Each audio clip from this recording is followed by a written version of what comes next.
Magandang araw sa iyo, Kuya Dax. At sana habang binabasa mo itong sulat ko, ay nasa mabuti kang kalagayan 10 na mga mahal mo sa buhay. Napakinggan ko ang isa sa kwento sa channel mo at dahil doon ay nainganyo ako magpadala ng sulat ko dahil gusto kong ibahagi ang aking karanasan bilang isang gay na nagmahal ng isang lalaki. Tawagin niyo na lang po ako sa pangalang Benedict, discreet at introvert type. Professional at nagtatrabaho sa isang malaking kumpanya na nakabase sa Maynila. Medyo mataas ang aking katungkulan. Senior manager ako sa isang buong departamento. Nagsimula ang aming kwento ni Julius noong taong 2015. 10 taon nang nakalipas. Si Julius ay nasa edad 20 na sa panahong iyon at ako naman ay nasa 35 na. Malaki ang agwat ng aming edad pero hindi sa pagmamayabang. Hindi halata sa itsura ko yon. Gwapo si Julius. Iyon tinatawag nilang tall, dark, and handsome. Nasa malungkot na parte ako ng buhay ko nung una kaming magtagpo. Kakahiwalay ko lang sa ex-boyfriend ko for 5 years. Sobrang tindi ng sakit ng aking naramdaman ng time na yon. Straight kasi siya. At dumating sa punto na nakahanap na siya ng babaeng kanyang pakakasalan.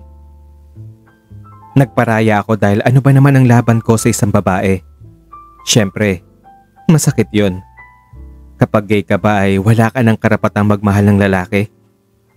Iyan ang pinakamasakit na tanong na nakaukit sa aking isip.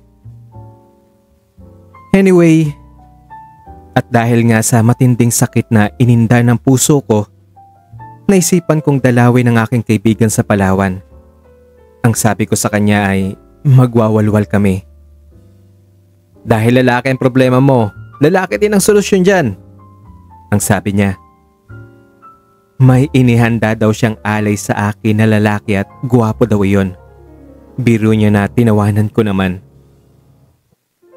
Nakarating ako sa Puerto Princesa. Iyon ang pinakauna kong pagtapak sa lugar na iyon. Oh, nasa na bang sinasabi mong alay? Ang pabiro kong tanong.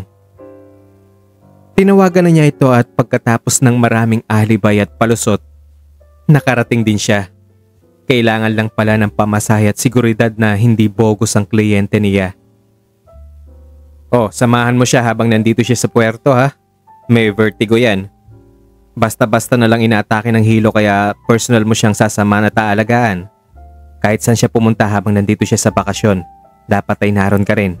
Baka bigla na lang mahilo yan at matumba. Ang bili ng aking kaibigan sa kanya. May chronic vertigo kasi ako na nasa kasagsagan ng pag-atake sa panahong iyon. Walang araw sa isang linggo na wala siyang episode. May sudden attack. Iyong natutumba na lang ako at meron ding mabagal na pag-ikot ng paligid. Basta atake na lang siya, ganon. Sa katunayan nga 1 linggo bago ako tumungo sa bakasyon kong iyon ay nabangga ko ang aking sasakyan dahil sa lightning episode. Mabuti na lang at mabagal ang aking takbo kaya maliit na UP lang sa aking sasakyan ang natamo. At sa awa naman ng Diyos ay okay lang ako. Ang sabi ng doktor ko, Meniere's disease daw ang sakit ko. Base sa estimate, 2 ang merong sakit na ganito sa bawat 1,000 na katao. Sa time na iyon ay wala talaga akong atraksyon kay Julius. Paano naman kasi mukha siyang gusgusin, sunog ang balat at kulang sa pag-aalaga sa katawan. Ang sabi niya, sumasabak daw siya sa pangingisda habang wala pa siyang napapasukang trabaho, kaya ganun ang balat niya. Napag-alaman ko rin na galing siya sa mahirap na pamilya. Sa mahigit 1 linggo na namalagi ako sa Puerto Princesa, ay nagkaroon kami ng mga sandaling mas naging malapit kaysa sa inaasahan. Nasadyang nadala lang kami ng sitwasyon kahit hindi ko siya talaga gusto. June 15, malapit na akong bumalik ng Maynila noon. Ito yung time na bigla niyang sinabing, "Gusto mo, tayo na lang. Aalagaan kita." Alam niya kasing galing pa ako sa breakup at nahalata niya ang lungkot sa aking mga mata. Pero natawa lang ako sa sinabi niya kasi ang bilis naman talaga Kung totoong na-fall siya sa akin, hindi siguro ganun kabilis. Uy, hindi nga. Narinig ko na yan. Ang sagot ko lang sa kanya. Natawa rin siya, sabay sabing, totoo, hindi ako nagbibiro. Bebe ko. At bebe ko na talaga ang tawag niya sa akin.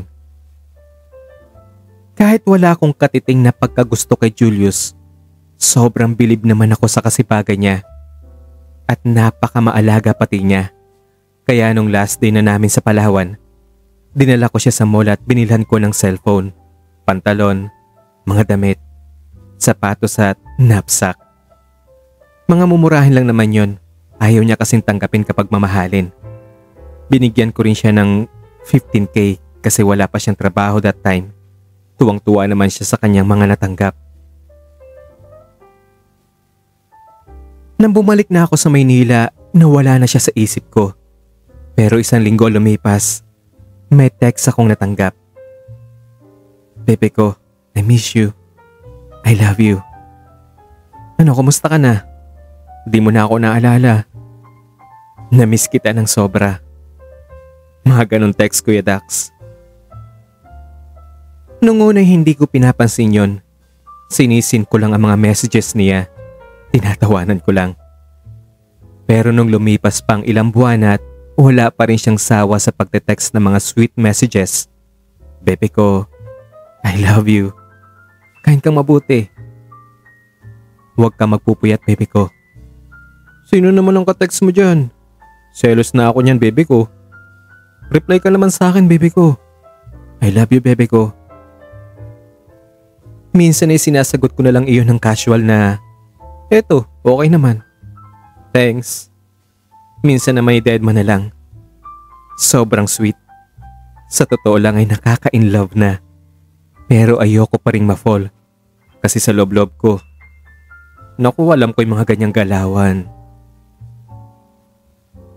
Months later, biglang nagkaroon ng opening sa aming department. Clerk position. Dala ng awa, naisipan kong ipasok si Julius. May natapos naman kasi siyang kurso. 2-year secretarial course. Bagamat walang experience, pero kilala ko siya bilang isang masipag at matyaga. Fast forward tayo ng konti. Lumuwas ng Maynila si Julius. Abot tenga ang ngiti niya nang makita ako sa airport. Wala pa rin nagbago sa kanya. Maitim pa rin. Mukha pa rin gusgusin. In fairness, suot niya ang binili kong damit, pantalon at sapatos. At nakalambitin sa kanyang likuran ang backpack na bili ko rin. Hindi siya magkamayaw sa tuwa habang nagkikwento na iyon daw ang pinakauna niyang pagsakay sa eroplano at sobrang excited siya. Iyon daw ang pinakauna niyang pagtungtong din ng Maynila. Natuwa rin ako na kahit papaano may mga bagay pa rin siyang unang naranasan sa akin. Hindi mo na ako makakalimutan yan. Biro ko sa kanya. Oo naman. Pati ikaw rin ang pinakaunang taong nakilala ko na sobrang bait sa akin. At kapag nakapasok pa ako sa work na inaasam ko, ikaw rin ang pinakaunang taong gumawa nun sa akin. Maraming salamat po, sir. Napangiti naman ako sa pagkarinig ko sa salitang sir. Gusto ko sanang biruin kung nasa na yung bebe ko na lagi niyang isinisingit sa kanyang text sa akin. Pero hinayaan ko na lang. Wala namang meaning iyon para sa akin. Kinagabihan, niyaya ko siyang mag-inom kami sa kondo. Ilang bote ng beer lang. Nang medyo nalasing na ako, hindi ko maiwasang manumbalik ang aking pinagdaanang hinanakit sa dati kong jowa. Marahil ay napansin niyo ni Julius kaya nagtanong siya. Anong problema? Yung ex mo na naman ano? Oo. Siguro kailangan ko na talaga maghanap ng bagong jowa para, alam mo na, hindi na ako malungkot. Nasinagot naman niya ng, ako na lang kasi, nandito na ako. Ba't ka pa kasi maghahanap ng iba? Pero sinagot ko siya ng pabiro pa rin na, madungis ka kasi. Maligo ka palagi, baka magustuhan na kita. Hindi na siya umimik. Marahil ay nasaktan. Kaya hindi na rin ako nagsalita. Araw bagong interview ay binilan ko si Julius ng damit at sapatos. Siyempre kailangan niyang maging presentable. Dinala ko rin siya sa parlor upang mabigyan ng makeover. Nang matapos ay doon na ako napawaw. Lumabas ang tunay niyang kapugian. Tila may kaunting atraksyon akong nadarama sa bagong forma niyang iyon. Opo! Ang nakangiti kong biro sa kanya habang tinititigan ng kanyang bagong forma. O bakit? Gwapo na no? Baka ma-inlove ka na sa akin yan. Ang sagot niya habang tumatawa. Hindi pa rin. Kulang ka pa rin sa paligoy. Ang sagot kong biro. At nagtawanan na rin ang mga tao sa parlor. Nang nakapasok na si Julius sa trabaho, doon na nagsimula ang insecurities ko. Napag-alaman kong marami raw ang lihim na nagkakakrush kay Julius. Sir, kaano-ano mo ba siya? Ang tanong ng sekretary ko. Half-brother ko siya. Sagot ko dito. Bakit iba po ang apelyido niya? Dahil sa panluloko ng papa ko sa mama niya. Ang pagpapakilala kasi ng papa ko, single siya. Nabuking na may asawa na pala, kaya yun, sa sobrang inis, hindi na pinagamit ang family name ng papa ko. Paliwanag ko. Iyon ang narrative namin ni Julius. Magkuya kami. Iyan din ang umiikot na kwento tungkol sa amin sa buong opisina. Lumipas pang ilang araw sa trabaho, napansin kong ilang co-workers na babae na dumidikit kay Julius. Sadya kasing palakaibigan siya at jolly kaya hindi maiwasan na maraming gusto makipagkaibigan sa kanya. Pero ang hindi ko maintindihan sa aking sarili ay ang kakaiba kong nararamdaman. Selos. O Kuya Dax, nasasaktan ako kapag nakikita kong may ibang umaaligid sa kanya. Sa unay pinipigilan ko ang sarili ko pero sa bawat araw na lumilipas ay tila mas naging close na siya sa isang coworker. Si Riza na taga-finance. Palaging nag-aaya sa kanya na sabay silang kumain at sabay na magbe-break. Isang gabi nga ay natagalang umuwi si Julius. Kinabahan na ako at maraming pumapasok na sa isip ko. Nanumbalik na naman iyong sakit na naranasan ko sa huling jowa ko. Iyong nararamdaman ko para kay Julius na pinipigilan ko dahil alam ko na bandang huli ay ako pa rin ang talo. At sa kabilang dako ay naroon ang takot na baka ma-inlove na siya kay Riza at may nangyari na sa kanila. At kapag nangyari yon, paano na lang ako? Sa totoo lang kasi, ang pagtira ni Julius sa kondo ay nagdulot ng malaking tulong sa akin. Siya ang naging runner ko. Sinasamahan niya ako kapag may check-up ako sa ospital.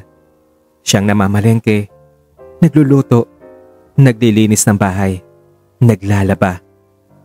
At lalo na kapag inaatake ako ng vertigo, inaalagaan niya ako. Siya ang bibili ng gamot ko. Alam niya ang oras ng pag-inom ko ng gamot at siya ang naghahanda ng mga ito. Pinapag-training ko rin siya na mag-drive at na magkalisensya, siya na ang nag-drive sa akin kahit saan. Maliban sa pagiging sweet at sobrang maalaga niya, kapag sinabi kong nagkikrave ako ng pizza o kahit anong pagkain, bibili kaagad siya. Kapag sinabi kong gusto ko ng arrangement ng aming furniture sa ganito, aayusin kaagad niya. Isang salita ko lang, ginagawa niya kaagad. Personal nurse / assistant ko na nga siya eh. At dahil dito, naging sobrang dependent ang buhay ko sa kanya. Pakiwari ko ay hindi ko alam kung anong gagawin ko kapag nawala siya. Sa sobrang pagkainip ko sa paghihintay ko sa kanya, ay naisipan kong kumuha ng beer sa ref at tumambay sa terasa. Hindi ko binuksan ang ilaw. Uminom ako mag-isa at sa dilim habang tanaw ko ang mga tao at highway sa ibaba ng kondominium. Patuloy ako sa pag-inom. Halos alas 11 na ng gabi nang dumating si Julius. Nadatnan niya ako umiinom pa rin. Medyo lasing na ako nun. Gising ka pa pala kuya. Alas 11 na. Lalo kang aatakihin ng hilo niyan. Tapos umiinom ka pa. Sambit niya. Kuya ang tawag niya sa akin dahil ito ang napagkasundo namin. Dahil nga, magkapatid ang alam ng mga tao sa amin. Hindi ako umimik. Doon na kusang bumagsak ang aking mga luha. Lihim kong pinahid yun. May iniisip lang ako. Ang maiksi kong tugon. At ano naman yung iniisip mo kuya? Tsaka dapat hindi ka umiinom. Tikas naman ang ulo mo eh. Okay lang ako, sanay na ako. Ang maiksi kong sagot sa kanya. Bakit kasi umiinom ka? Ano, may problema ba? Share mo naman sa akin yan kuya. Hindi ko siya sinagot. Bagkus ay tinanong ko siya ng diretso. Mahal mo ba si Raisa? Natahimik siya sandali. Ano ka ba kuya? Mahal ka agad? Siguro, crush. Pwede. Doon ko na siya tinanong ng kung ano-ano. Siya ba ang dahilan kung bakit ka natagalang umuwi ngayon? Opo. Siya ang kasama ko. Kaya nalita ko umuwi. Nagpapasama kasi si... May nangyari na ba sa inyo? Ang bigla kong pagsingit. Bigla siyang natigilan at tinitigan ako. Hindi niya inasahan ng ganong klaseng tanong na isisingit ko. Kahit madilim, naaninag ko ang kanyang mga titig. Maya-maya'y nagtanong siya. Nagsiselos ka ba kuya? Ako naman na natahimik ng sandali. Kung sabihin kong oo, ano mangyayari? Doon na siya napangiti at sinabing, wala pong nangyari sa amin kuya. Promise. At inunat niya ang kanyang mga kamay sabay sabing, pahag nga ako sa kuya ko. Lumapit siya at niyakap niya ako ng mahigpit. Hinayaan ko lang siya. Binulungan niya ako. Ikaw pa rin ang nag-iisang bebe ko at kuya ko. Love pa rin kita. Lalo na ngayon. Ang laki na nang naitulong mo sa akin. Sobrang nagpapasalamat ang pamilya ko sa'yo. Binago mo ang buhay ko. Hindi ko malilimutan yan. Kahit kailan. Sinuklian ko din ang yakap niya. Mahigpit at totoo. Na para bang ayaw na namin bumitaw sa isa't isa. Sa gabing iyon, hindi na lang kami basta magkasama kundi nagkaroon ng mas malinaw na kahulugan ng lahat. Doon namin inamin na pareho kaming may nararamdaman. At mula sa gabing yon, opisyal na kaming magjowa. Tila walang pagsidla ng matinding kaligayahang nadarama ko sa gabing iyon. At sa mga sumunod pang buwan, araw at taon, sobrang saya namin. Siya palagi ang kasama ko sa bawat bakasyon ko. Halos naikot na nga namin ang lahat ng mga tourist spots at beaches ng Pinas. Boracay, Coron, El Nido, Siargao, Cebu at Bohol. At napuntahan na rin namin ang maraming bansa sa Southeast Asia. Wala na akong mahihiling pa sa pagsasama namin ni Julius hanggang sa umabot kami ng 5 taon. Pero isang araw, biglang may nag-message sa akin. Nagpakilala na siya raw ay isang OFW. Amy ang name at girlfriend ni Julius. Nagulat ako dahil wala namang nababanggit si Julius sa akin. Nagbabaka sakali lang daw siya na kapamilya ko ni Julius dahil friend kami sa Facebook at may mga pictures na post si Julius na kasama ko, lalo na sa mga tours namin. Nang kinausap ko si Julius, inamin naman niya ang lahat. Nagkamabutihan daw sila nung babae at nagsimula iyon sa awa hanggang sa naging sila na nga. Siyempre masakit Kuya Dax. Muli na namang nanumbalik ang takot ko na maging kagaya siya ng huli kong naging jowa. Pero kagaya ng tanong ko sa ex ko, ganun pa rin sa puntong iyon. Ano bang laban ko sa babae? Kaya sinabi ko sa kanya na maintindihan ko kung may magiging girlfriend siya kasi lalaki naman siya. Pero mas pipiliin ko na sa kanya ko na mismo malalaman dahil ang pagsasabi niya sa akin ng totoo ay katibayan na honest talaga siya sa akin. At masakit kung malalaman ko ito sa ibang tao dahil pagtataksil na ang turing ko kapag ganon. Nanghingi naman siya ng tawad sa akin. Bagamat nasaktan ako pero isiniksik ko na lang sa isip ko na LDR naman sila at mukhang mabait ang babae. Isa pa, lalaki si Julius at bakla ako. Kaya akin ang kasalanan kung bakit ako nakipagjowa sa isang lalaki. Kaya kahit masakit sa aking kalooban ay pilit ko iyong tinanggap. At ewan kung matutuwa ako o may inis. Yung babae kasi minsan sa akin tinatanong si Julius kapag may tampuhan naman sila, sa akin ang hihingi ng advice. Sa kabutihang palad ay hindi umabot ng 2 taon ang kanilang relasyon. Marahil ay dahil sa LDR sila at marami silang hindi pagkakaintindihan. Hindi ko alam kung magse-celebrate ako o manghihinayang, pero nakahinga ako ng maluwag. Wala rin naman akong napapansin kay Julius na balisa ito o nalulungkot siya. Isang gabi, Kuya Dax, habang umiinom kami, ay bigla niyang nasabi na, "Bebe ko, okay lang ba sa iyo kung ano, ang pag-iit ko? Kung magpapakasal tayo?" Sobrang nagulat ako sa sinabi niyang iyon. Gulat na may halong matinding saya. Hindi ko ma-imagine na lalabas ito sa kanyang bibig. Tinanong ko siya kung sure ba talaga siya. Sure daw siya. Naisip daw niya ito nang may nakita siyang isang post sa Facebook mula sa isang bakla na iniwan ang karelasyong lalaki para sa isang babae. Sobrang narelate daw niya ito sa kalagayan ko. Nakakaiyak daw at naawa siya. Ayaw daw niya mangyari ang ganon sa akin. Kuya Dax, abot langit ang aking kasiyahan sa proposal niyang iyon.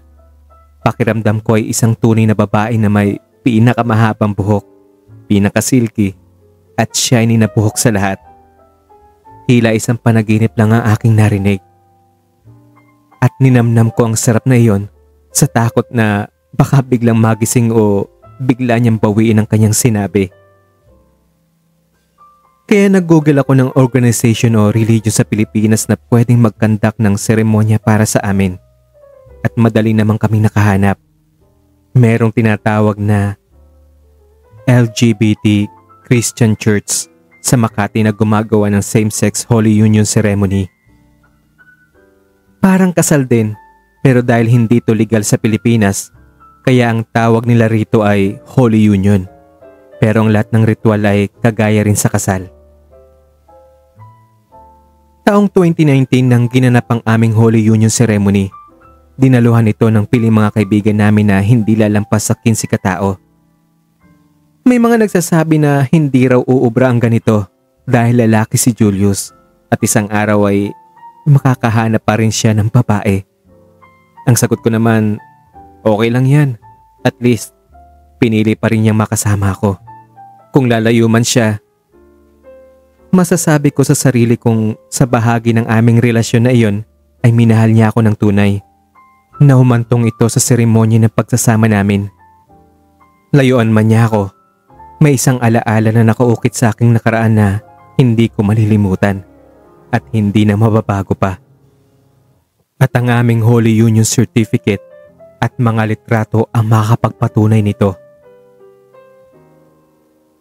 Naging successful naman ang aming pagsasama at ang pinaka hindi ko malimutang nangyari ay noong magmarcha kami patungo sa harap ng altar. Ang sabi ni Julius, hindi ako makahinga.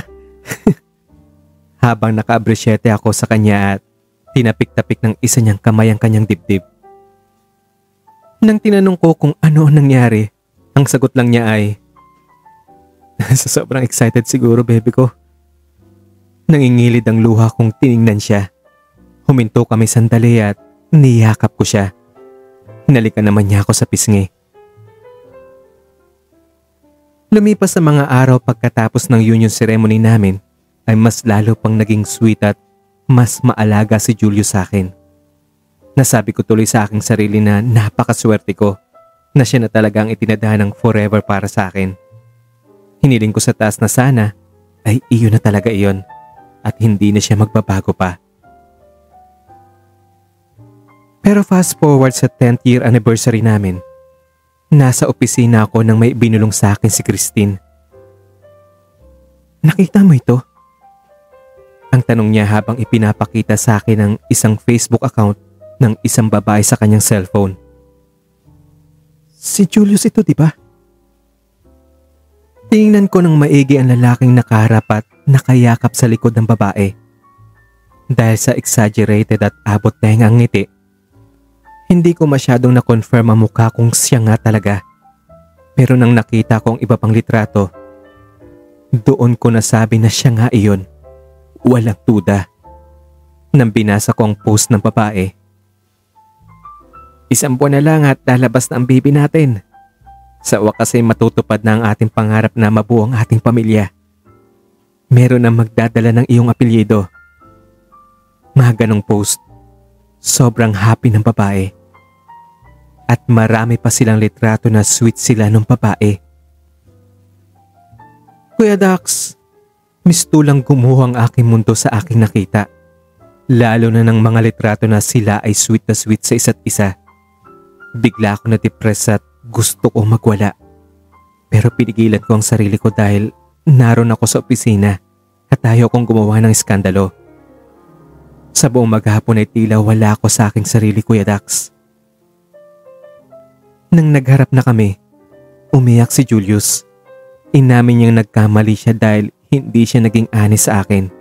Taliwas sa sinabi ko sa kanya kung sakaling may babae siya. Sa panahon daw kung sana'y nagbabakasyon siya sa kanila, imbis sa Puerto Princesa, sa Davao siya pumupunta, sa lugar ng babae. Pinagalitan ko siya at sinabihin ng mga masasakit na salita na noon ko lang binitawan sa kanya. Minura ko siya. Sinigawan na isang traidor, manggagamit. At alam mo, Kuya Dax, ang pinakamasakit na narinig ko sa kanyang pagpapaliwanag ay nambanggitin niya ang salitang, "Babae siya, kuya." Doon ay hindi ko na napigilan ang aking sarili. Humagulgol ako. Iyon na siguro ang pinakamalakas na hugulgol sa tanang buhay ko.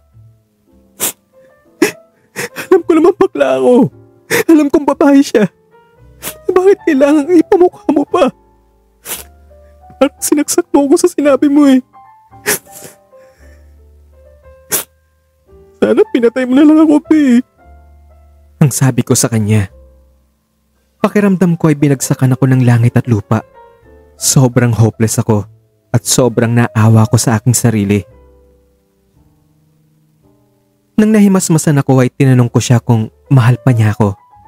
Sinagot niya ako na mahal pa rin daw niya ako. Pero sa totoo lang, Kuya Dax, may pag-aalangan na ako. Dahil sa kanyang ginawa ay hindi ko na alam kung ano ang paniniwalaan ko. Kung totoo ba ang sinabi niyang iyon o sinabi lang niya iyon upang hindi ako mas masaktan pa. At hindi ako nagpatinag. Alam kong sa panlilin lang niya na iyon ay nagbago na ang pagkatao niya. Hindi na siya yung Julius na nakilala ko. Natuto na siya magsinungaling. At kagaya ng mga nauna kong karelasyon na lalaki, nahanap na rin niya ang babaeng siyang magpapaligaya sa kanya. Ang taong bubuo sa kanyang pagkatao at pangarap. At alam ko rin na mahal niya ang babaeng iyon. Napansin ko kasi simula ng mga nakaraang buwan ay tulala siya. At itinatago niya palagi ang cellphone niya. At minsan nga ay nahuhuli ko siyang gising sa madaling araw at may kachat. Iyon na ang hudyat. Ayoko maging hadlang sa kanyang pangarap. Ayoko maging hadlang sa pagbuo niya ng kanyang pamilya. Hindi ako karapat-dapat sa kanya. Panakiputas lang ako. Kailanman ay hindi karapat-dapat ang isang bakla para sa isang lalaki. At kung mahal ko siya, kailangan ko siyang pakawalan. Kung mahal ko siya, kailangang suportahan ko siya kung ano man ang ikaliligaya niya. Kaya napagdesisyonan kong tapusin ang lahat. Hindi ko maisalarawan ang naghalong emosyon na naramdaman ko nang sinabi ko ang mga katagang, Kailangan na nating tapusin to, Julius. Hindi ako nababagay sa'yo. At dahil mahal kita, palalayain kita. Hahayaan na kitang hanapin ang iyong pangarap na bumuo ng pamilya. Katangad kong iyong kaligayahan. Kinagabihan ay hindi na umuwi si Julius. Hindi ko na inalam kung nasan siya. Tumawag lang siya upang magpaalam na hindi na siya uuwi ng gabing iyon dahil guilty siya at hiyang-hiya sa kanyang sarili. Nang gabing iyon, tahimik akong umiiyak na mag-isa sa kondo. At maya-maya ay sinabayan pa ito ng matinding pag-atake ng aking vertigo. Hindi ako makatayo. Wala akong balanse. Suka ako ng suka dahil sa sobrang pagkahilo. Parang ikamamatay ko ang mabilis na pag-ikot ng aking paligid. Sabayan pa sa iniindang matinding sakit ng aking nadarama. Sa oras na iyon ay hindi ko maiwasang hindi hilingin na sana ay matapos na ang lahat sa akin. Ngayong darating na Oktubre ay ang takdang pag-alis ni Julius sa aking puder at kumpanya. Uuwi na siya sa kanyang lugar sa Puerto Princesa. Sana ay maging masaya na siya sa kanyang bagong buhay at sa kung anumang plano niya sa kanyang girlfriend at sa kanyang magiging anak. Kahit gano'n na nangyari sa amin, malaki pa rin ang pasasalamat ko sa kanya sa 10 taon na magkasama kami. Sobrang saya ko sa 10 taon na iyon. Sa side ko naman, hindi ko alam kung anong aking magiging buhay pag alis niya. Pero kakayanin ko ito, Kuya Dax. Pilit kong kakayanin. Ganyan naman talaga ang buhay. May panahon na parang nasa langit ka. At may panahon din sa paglipas ng mga araw na parang nasa impyerno ka. Tanggap ko na ito.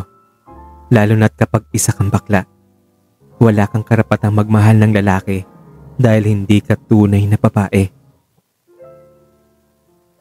Habang hinihintay niya ang takdang araw ng pag-alis niya ay narito pa rin siya sa aking konto. Civil pa rin naman kami sa isa't isa. Alang-alang sa pagprotekta ng aming pangalan at kalagayan. Pero nabalot na salamat ang aming pakikitungo sa isa't isa. Iba na ang aming turingan. Nawala na iyong jolly niyang disposition.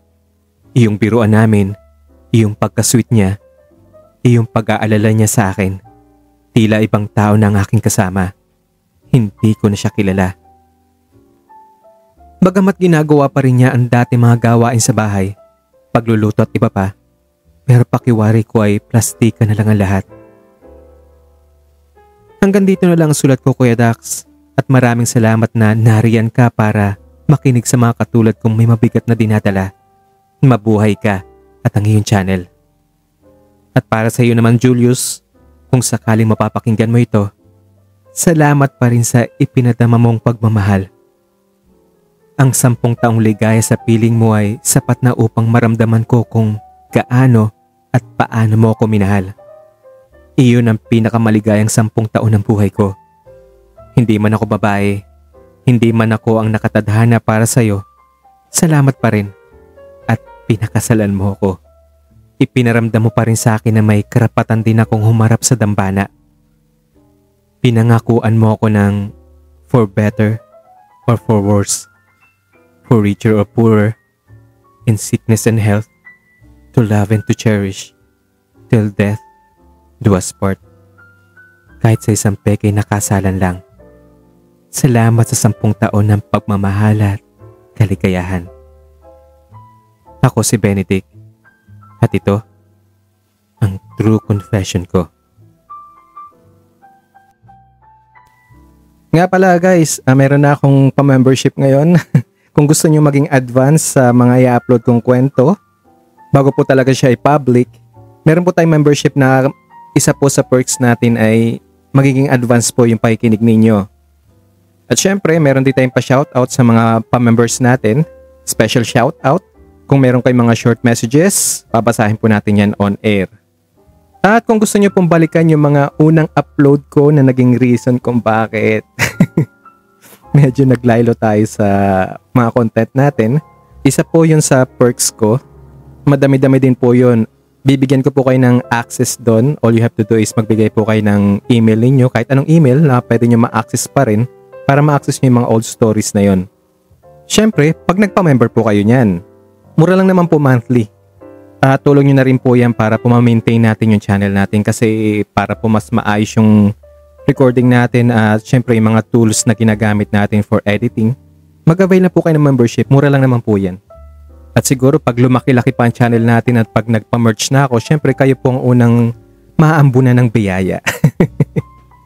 At iniisip ko rin po mag-upload din po ako ng mga behind the scenes kung paano ko po nabubuo ang isang kwento, kung paano po siya ni-record at yung mga bloopers. So akala nyo talaga perfect yung pag-record ko, walang pagkakamali. Meron po yan, marami po yung mga bloopers, mga bulol moments po. Doon ko po i-upload, exclusive lang po sa mga members ng ating channel. So sana po makapag-avail kayo, malaking tulong rin po yan sa channel ko. Nga pala, may mga ginawa rin ako dyang special badges sa mga members na makikita pag nag-comment kayo at mga emoji na personalize sa channel na ito na magagamit nyo po kung sakali magko-comment kayo o pupunta po kayo sa premiere kung may premiere po ako ng kwento.